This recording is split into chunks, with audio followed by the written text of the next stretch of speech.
السلام علیکم ناظرین، میں رئیس اعظم حیدری کولکتہ انڈیا سے حکایت صحابہ پیش کر رہا ہوں۔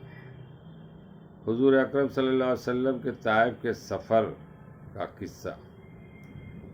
نبوت مل جانے کے بعد 9 برس تک نبی اکرم صلی اللہ علیہ وسلم مکہ مکرمہ میں تبلیغ فرماتے رہے اور قوم کی ہدایت اور اصلاح کی کوشش فرماتے رہے، لیکن تھوڑی سی جماعت کے سوا جو مسلمان ہو گئی تھی اور تھوڑے سے ایسے لوگوں کے علاوہ جو باوجود مسلمان نہ ہونے کے آپ کی مدد کرتے تھے۔ اکثر کفار مکہ آپ کو اور آپ کے صحابہ کو ہر طرح کی تکلیفیں پہنچاتے تھے، مذاق اڑاتے تھے اور جو ہو سکتا تھا اس سے درگزر نہ کرتے تھے۔ حضور صلی اللہ علیہ وسلم کے چچا ابو طالب بھی انہی نیک دل لوگوں میں تھے جو باوجود مسلمان نہ ہونے کے حضور صلی اللہ علیہ وسلم کے ہر قسم کی مدد فرماتے تھے۔ 10ویں سال میں جب ابو طالب کا بھی انتقال ہو گیا تو کافروں کو اور بھی ہر طرح کھلے مہار اسلام سے روکنے اور مسلمانوں کو تکلیف پہنچانے کا موقع ملا۔ حضور اکرم صلی اللہ علیہ وسلم اس خیال سے طائف کو تشریف لے گئے کہ وہاں قبیلہ ثقیف کی بڑی جماعت ہے، اگر وہ قبیلہ مسلمان ہو جائے تو مسلمانوں کو ان تکلیفوں سے نجات ملے اور دین کے پھیلنے کی بنیاد پڑ جائے۔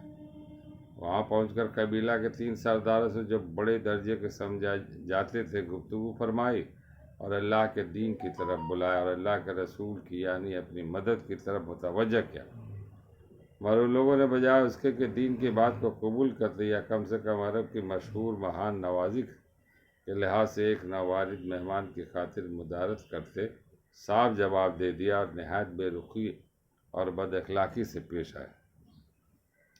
ان لوگوں نے یہ بھی گوارا نہ کیا کہ آپ یہاں قیام فرما لیں۔ جن لوگوں کو سردار سمجھ کر بات کی تھی کہ وہ شریف ہوں گے اور مہذب گفتگو کریں گے، ان میں سے ایک شخص سے بولا کہ او ہو، آپ ہی کو اللہ نے نبی بنا کر بھیجا ہے۔ دوسرا بولا کہ اللہ کو تمہارے سوا کوئی اور ملتا ہی نہیں تھا جس کو رسول بنا کر بھیجتے۔ تیسرے نے کہا میں تجھ سے بات کرنا نہیں چاہتا، اس لیے کہ اگر تو واقع نبی ہے جیسا کہ دعویٰ ہے تو تیری بات سے انکار کر دینا مصیبت سے خالی نہیں، اگر جھوٹ ہے تو میں ایسے شخص سے بات کرنا نہیں چاہتا۔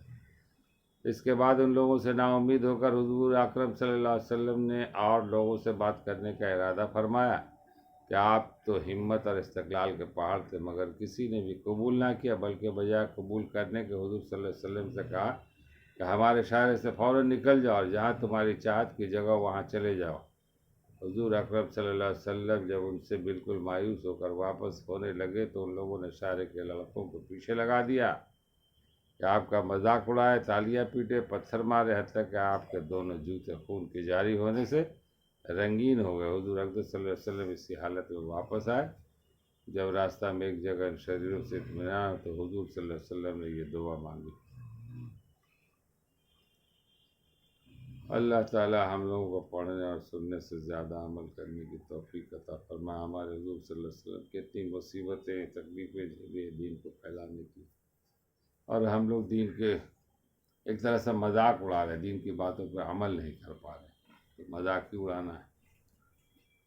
نمازوں کی پابندی نہیں، زکوٰۃوں کی پابندی نہیں، معاملات نہیں صحیح، اخلاق نہیں صحیح، قرآن کی تعلیم نہیں، قرآن نہیں، دنیا کی تعلیم میں بس مشغول ہے، پیسہ ہو، ارے یہ چند روزہ زندگی 50 60 سال سے، اس کے بعد آخرت کی زندگی، آخرت کی جو دائمی زندگی ہے اس زندگی میں یہی کام ہے، روزہ، نماز، حج، زکوٰۃ، معاملات۔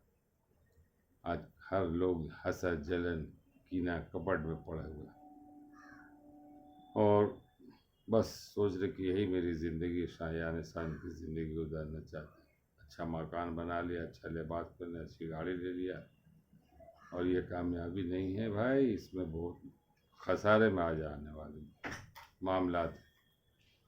اللہ ہم لوگوں کو آخرت کی فکر دے۔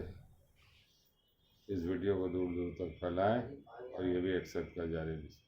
السلام علیکم ورحمۃ اللہ۔